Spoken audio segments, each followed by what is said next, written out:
the project of Pakistan Science Foundation. As we know, globally in coastal areas, sea level rise is a major risk of climate change, resulting in inundation of low-lying areas, causing seawater intrusion, saltwater flooding, which is one of the most challenging and widespread environmental problems. It threatens the quality and sustainability of coastal aquifers globally, rendering groundwater non-drinkable and soil uncultivable. Similarly, in Pakistan, coastal areas are also subjected to severe seawater intrusion and saltwater flooding, causing deterioration of groundwater and soil quality. Particularly in Thatta and Baleen district, coastal parks constituting the areas of present study are most affected by groundwater and soil salinity. As a result, crop productivity has been reduced significantly and arable lands are being converted into barren areas. These are some photographs of my study area. In Thatta district, you can see the sites which are close to the coast are affected by tidal flooding, waterlogged area, and white evaporated soil from the soil surface. The objective of my study are to understand soil and groundwater quality through physico-chemical characterization during post and pre-monsoon seasons of 2011 to 15. Another to explain spatial and temporal variations in soil and groundwater salinity. Further, to assess the impact of seawater intrusion through geochemical and isotopic study of groundwater. Location map of my study area. Present studies carried out these 5 coastal tehsils, namely Shahbandar, Beti Bandar, Khorabari, Tharochan and Bipur, Sakur. Climate of the study area is arid and tropical marine. Present study area is a part of lower industrial type plain that has been formed by gradually filling up of low-lying alluvium derived from the Himalayas. These alluvium is deposited on the basement of the tertiary rocks. This is the experimental design of my study.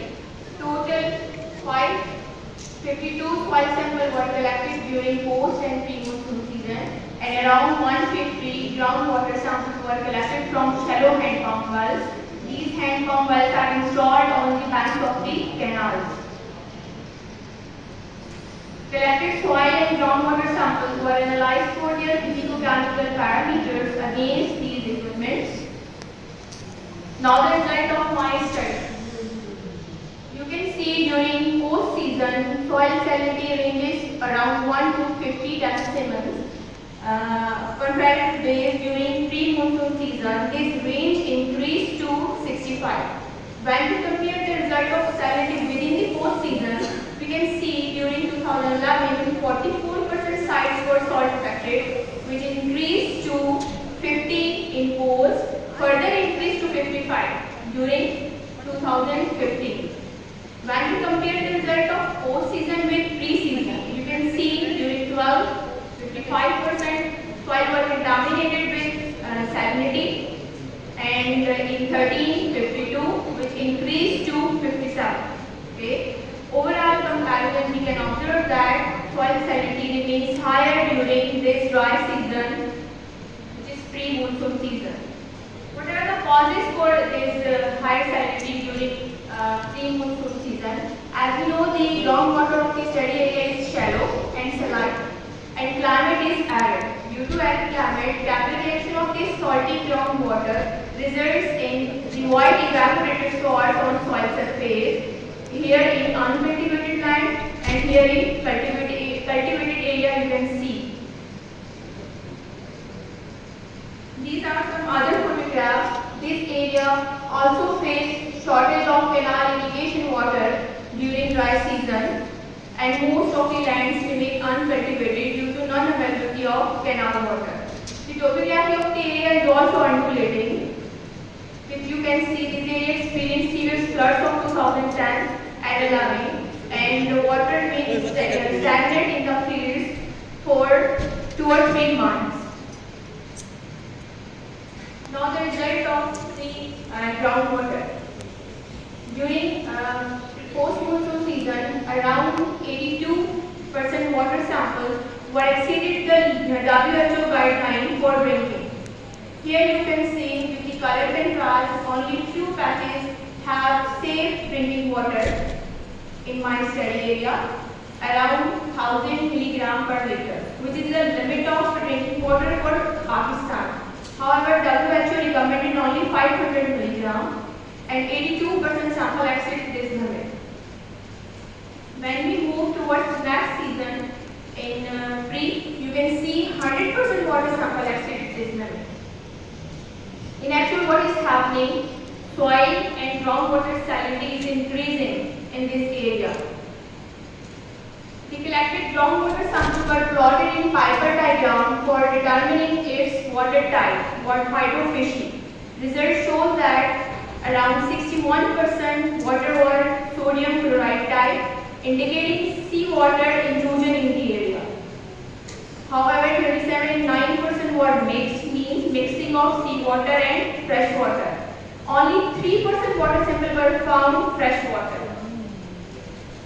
In the next pre-monsoon season, 50% water sample were sodium chloride type, severely contaminated with seawater, 38 mg, and interestingly you can see 10% water samples converted into sodium sulfate, which is representing the intense evaporation. Naturally, it is happening in the area during dry season, which what is happening? Climate is arid and evaporation is happening in the area. The collected groundwater samples were also analyzed for chloride bicarbonate ratio, which is used for determining the seawater intrusion. Here you can see during post-monsoon season, 6% sites were affected with severe seawater intrusion. This percentage increased to 14 during dry season. The samples were also analyzed for stable isotope of hydrogen and oxygen to determine the actual percentage of seawater intrusion in the study area. Data show that seawater has reached up to 30% in coastal part of Thadda, particularly in KT Bandar Tehsil, 25% in Mirpur Sagar, 18% in Ghodabari, and 12% in Shahbandar Tehsil. Tritium is the radioactive isotope of hydrogen which is used for determining the age of groundwater. Only 5 samples were analyzed for tritium concentration, and the results show that its concentration in all water samples is greater than 8 TU, representing these aquifers, these shallow aquifers are getting recharged from canals. Now, what should be the solution for these problems? There are few solutions, like there is need of construction of mini dams in the area in the pathways of floods, because during rainy season the flood water can be stored for cultivation in remaining dry period. There must be ban on the over pumping in the area. There should be provide artificial recharge for raising the improving the groundwater quality. There is need of construction of subsurface barriers, like in Bangladesh. They have constructed wall along the side which are severely affected by seawater intrusion. There is need of development of the modern monitoring system in coastal areas, hydraulic barrier, pumping of saline groundwater, increase of discharge of fresh water into industry work. Now, the conclusion of my study, that the soil and groundwater quality is fast deteriorating due to arid climate, seawater intrusion, and lack of fresh water recharge in coastal aquifers. Hydrophysics type and chloride bicarbonate ratio shows dominance of seawater and mixing of saline water with fresh water resources. Based on isotopic study, seawater intrusion has reached up to 30%. These shallow aquifers in the area. It is feared that if seawater intrusion continues unabated, the agricultural lands of Thadda district will be submerged or changed to barren areas. Thank you so much.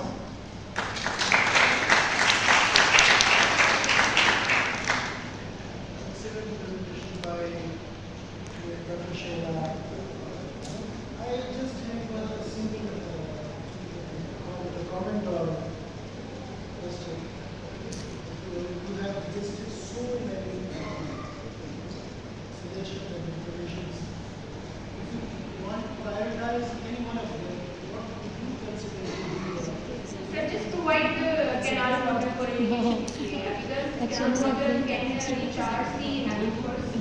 Groundwater can improve the soil quality, and another construction of mini dams.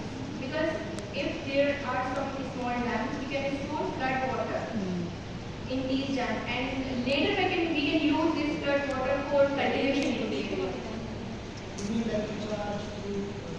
Cannot. Yes, sir.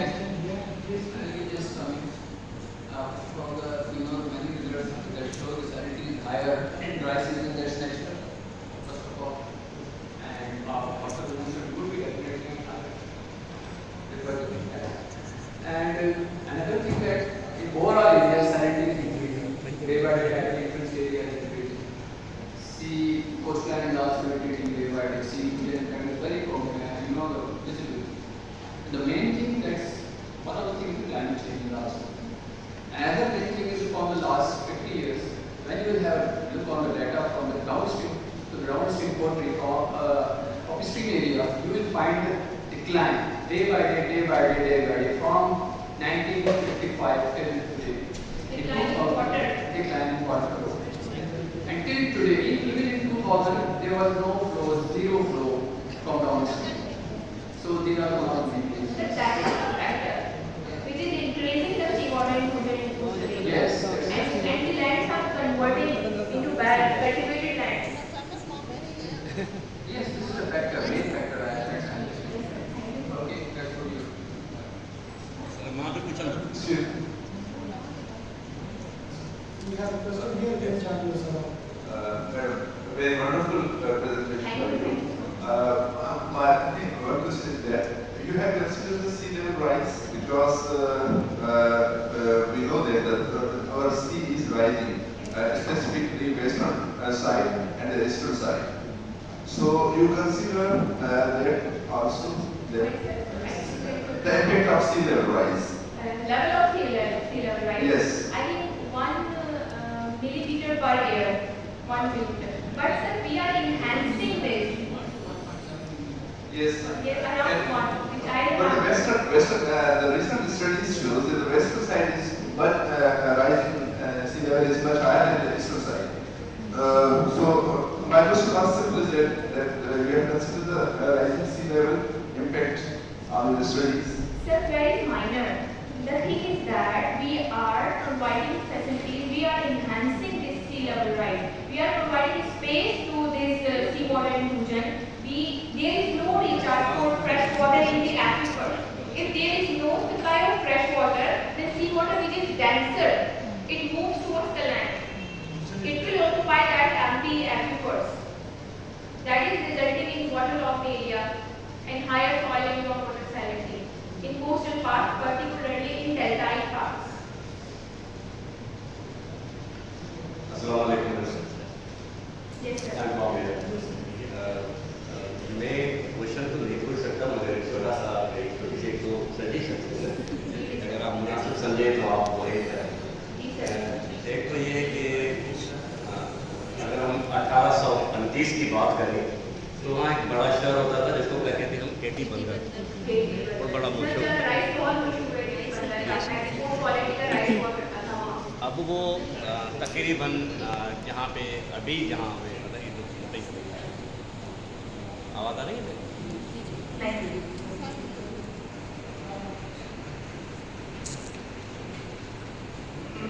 Hello जी, तो तकरीबन अब जो केटी बंदर की जो location है वो जो पुराना केटी बंदर था जो 1829 में होता था वो तकरीबन कुछ इस तरह से है कि 21 किलोमीटर कोस्टल एरिया के अंदर है, यानी कि उसका कोई वजूद नहीं है। ये सी वाटर सी इरोजन की वजह से हुआ है। तो सिर्फ एक बात, और उस टाइम में तकरीबन मुझे फिगर याद नहीं है मगर राउंड अबाउट कोई 2 मिलियन थे जो केटी बंदर म्यूनसिपल ने कराची को कब्जा किया था और कराची लॉस में जाता था।